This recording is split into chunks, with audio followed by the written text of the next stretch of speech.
नमस्कार मित्रांनो, आपण पाहू शकता पावसानं दडी मारली आहे आणि आपण आज कटिंग चालू केलं आहे. हे पहा, हे ताजं कटिंग केलेलं आहे. हे आजचं हे स्टंप इथं पडलेले आहेत आणि आपण याचा पाला साळून घेतलेला आहे. आणि हे 10-15 दिवसाच्या अगोदरचं कटिंग आहे. अगदी चांगल्या प्रकारे फुटवे फुटलेले आहेत. तुम्हाला जवळून दाखवतो. फुटवे पाहू शकता तुम्ही. अगदी चांगले फुटवे आलेले आहेत. हे पहा, असे अगदी छान असे फुटवे आलेले आहेत. पण हे पानं पिवळी पडायला लागलेत कारण पाणी नाही. आता 3-3.5 महिने होत आले असतील कदाचित. पाण्याचा टिपका नाही आहे. पहा, हे कोरडं पडलेलं आहे. बोरला पाणी नाही आहे कसलंच.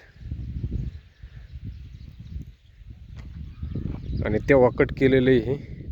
आता ह्याला चांगलं फुटवे फुटलेले आहेत. हे मागच्या 4-8 दिवसामध्ये कटिंग केलेलं, त्यालाही फुटवे फुटले आहेत. हे जरा पाऊस येत होता म्हणजे रिमझिम पाऊस, तेव्हा कट केलेले.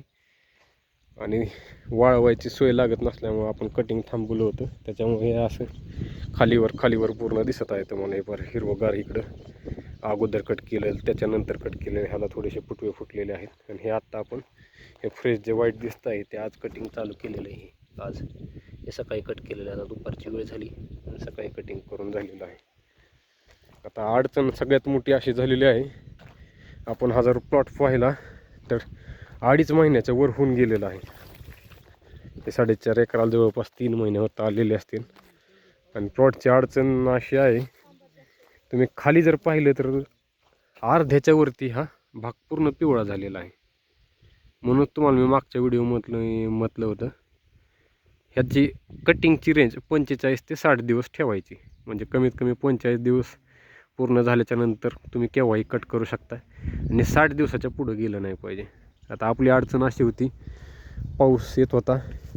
पाऊस काय मोठा नव्हता पण कडक ऊन पडत नव्हतं आणि काटलेला पाला म्हणजे वाळत नव्हता, काळा पडत होता, बुरशी लागत होती. बुरशी लागण्यावरती आपण उपाय सुचला, म्हणजे बुरशी लागू नये म्हणून आपण एक पर्याय निवडला. आपण तारावरती वाळायला चालू केलं. बुरशी लागायचं कमी झालं म्हणजे बुरशी लागलीच नाही त्याच्यानंतर. पण पाला हिरवागार वाळायला नाही, कारण मध्येच वातावरण थोडंसं बदलायचं.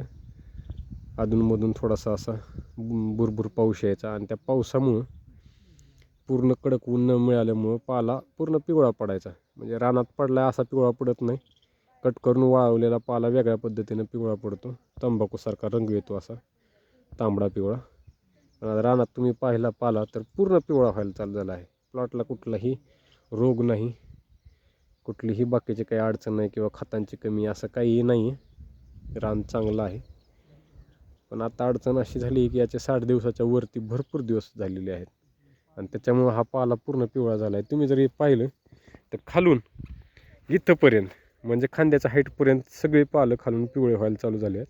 आणि इथून अगदी 1 ते 2 वितीचं अंतर पाहिलं तर तेवढंच हिरवं आहे आणि त्याच्यावरती देठ आहेत जे पिवळे म्हणजे पोपटी रंगाचे असतात देठाचा भाग.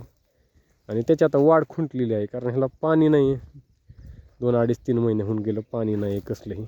पाण्याशिवाय आलेलं आहे, पाण्याशिवाय चांगलं आलेलं आहे. पण आता पावसानं पूर्ण दडी मारलेली आहे. पावसाचं कसलंही वातावरण दिसत नाही. दुष्काळ पडल्यासारखं असं वाटायला लागलं आहे. पावसाचे दिवस ओलांडून चाललेले आहेत आणि अशा प्रकारे आत्ता झालेलं आहे. अशा प्रकारच्या नुकसानाला शेतकऱ्याला सामोरं जावं लागतं.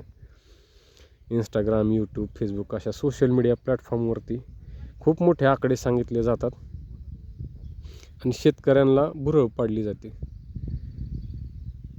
थोडंसं नवीन कमी अनुभवावरती शेतकरी जर म्हणजे कमी अनुभवावरती म्हणण्याचा अर्थ असा की या क्षेत्रात नव्यानं उतरणारे काही युवा शेतकरी असतात किंवा जुने जरी असतील, त्यांनी हे थोडंसं आपल्या आधीच्या पिकांची तुलना करून जर ठरवलं बाबा आपल्याला यात परवडत नाही, आपण ही नवीन शेती करूया, आणि या उद्देशानं जर शेतकरी अशा पिकाकडे वळायला लागला तर सोशल मीडियावरती त्याची दिशाभूल केली जाते. हे 100% खरं आहे.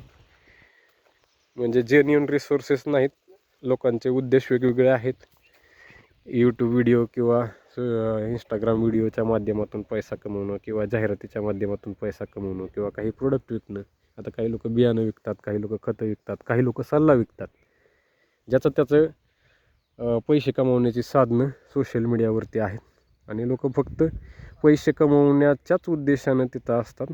तुम्हाला खरी माहिती कोणी सांगत नाही, त्याच्यामागचं कष्ट कोणी सांगत नाही. आता तुम्ही हे जर पाहिलं तर हे प्रत्यक्षात फेस करायला गेलं तर तुम्हाला ह्याच्याबद्दल कुणी कल्पना दिली नसते. अशा काही गोष्टी